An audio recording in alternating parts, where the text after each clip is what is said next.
So the next grouping of exercises I'm going to show you is, I call them the big four. These are four muscles that hit, or four exercises that hit some of the major muscles in the shoulder region. So the first one we're going to do is extension. So in our case, we're using a band. You can use this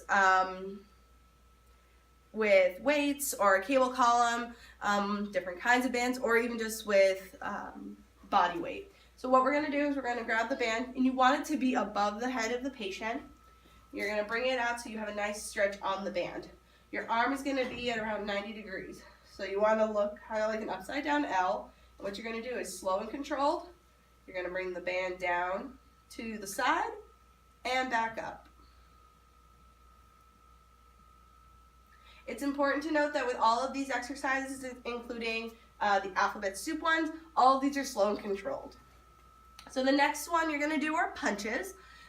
In a perfect world, you want your band to be at approximately shoulder height, but in our case, our pipes are kind of painted, so there's no real crevice here, so we're going to have to play with what we got, but in an ideal situation, you want these at about shoulder height.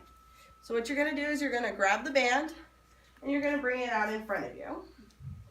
Again, I'm trying to hold this down so you can see how the band's actually supposed to move, and what you're going to do is you're going to start with your shoulders back, and what you're going to simply do is just punch forward and back.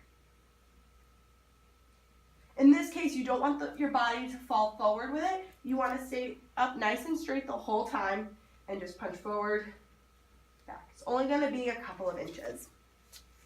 So the next one we're going to do is internal and external rotation. You want to do this on the same arm, but so everyone can see this, we're going to do it on opposites. So the first thing we're going to do is external rotation. So what we're going to do is we're going to start with our hand across us like this. And what we're going to do is you're going to open the door. So you're going to take this, you're going to open and then in the case of internal rotation, you're going to close the door.